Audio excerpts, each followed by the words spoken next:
अस्सलामुअलैकुम दोस्तों, welcome back to my YouTube channel. दोस्तों, अगर आप लोग अपने मोबाइल में बार बार आने वाले एड्स को ब्लॉक करना चाहते हैं, यानी कि जब भी आप लोग अपने मोबाइल को यूज़ कर रहे होते हैं या फिर स्क्रॉल कर रहे होते हैं तो फिर आप लोग के मोबाइल के डिस्प्ले पर डायरेक्ट एड्स आना स्टार्ट हो जाते हैं, या फिर आप लोग अपने मोबाइल के अंदर किसी भी किस्म की कोई एप्लीकेशन यूज़ करते हैं तो आप लोग के मोबाइल के डिस्प्ले पर एड्स आना स्टार्ट हो जाते हैं। तो अगर आप लोग अपने मोबाइल में आने वाले एड्स को ब्लॉक करना चाहते हैं, इसके लिए सिंपली आप लोगों ने कुछ सेटिंग्स करनी है, तो फिर आप लोग के मोबाइल के अंदर जो एड्स आते हैं ना, ये आप लोग के मोबाइल के अंदर से ब्लॉक हो जाएंगे। तो यहाँ पर सबसे पहले आप लोगों ने सिंपली अपने मोबाइल की सेटिंग को ओपन कर लेना है। यहाँ पर सिंपली आप लोगों ने सबसे पहले प्राइवेट डीएनएस के ऑप्शन को फाइंड करना है। ऊपर आप लोग यहाँ पर सर्च भी कर सकते हैं। यहाँ पर मेरे मोबाइल के अंदर नेटवर्क एंड इंटरनेट का ऑप्शन है, मैं इसके ऊपर क्लिक करता हूँ। नीचे यहाँ पर प्राइवेट डीएनएस का बटन है, सिंपली मैं यहाँ पर इसके ऊपर क्लिक कर देता हूँ।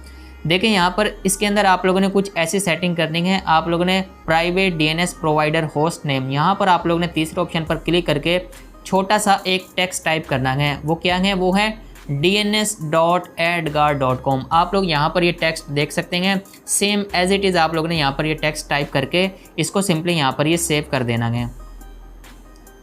है। देखिए जैसे मैंने यहाँ पर इसको सेव किया, आप लोग यहाँ पर देख सकते हैं प्राइवेट डीएनएस का एड गार्ड इस मोबाइल के अंदर ये ऐड हो चुका है।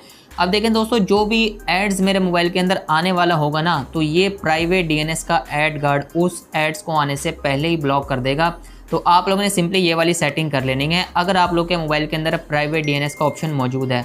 अगर नहीं है तो इसके लिए आप लोगों ने यहाँ पर करना क्या है, सिंपली आप लोगों ने नीचे की तरफ आ जाना है। यहाँ पर गूगल का ऑप्शन है, आप लोगों ने सिंपली इसके ऊपर क्लिक कर देना है।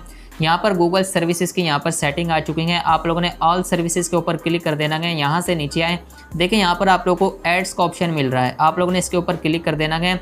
यहाँ पर आप लोग देख सकते हैं दूसरा ऑप्शन है डिलीट एडवर्टाइजिंग आईडी। आप लोगों ने यहाँ पर इसके ऊपर क्लिक करके इस एडवर्टाइजिंग आईडी को यहाँ से डिलीट कर देना है।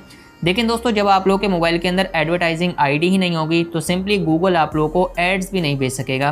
तो यहाँ पर अगर आप लोग ये सेटिंग कर लेंगे तो इंशाल्लाह 100% आप लोग के मोबाइल के अंदर जो एड्स आते हैं इस झंझट से आप लोग की जान छुट जाएगी। अगर फिर भी आप लोग के मोबाइल के अंदर से एड्स ब्लॉक नहीं होते तो सिंपली आप लोगों ने यहाँ पर इस वीडियो के नीचे कमेंट करना है, मैं आप लोग को गाइड कर दूंगा मज़ीद, तो फिर आप लोग अपने मोबाइल के अंदर आने वाले एड्स को आसानी के साथ ब्लॉक कर सकेंगे। उम्मीद करता हूं दोस्तों आप लोग को आज की वीडियो पसंद आई होगी। वीडियो पसंद आई हो तो वीडियो को लाइक करें और चैनल को भी ज़रूर सब्सक्राइब करें। दीजिए मुझे नेक्स्ट वीडियो तक के लिए इजाज़त। खुदा हाफिज़।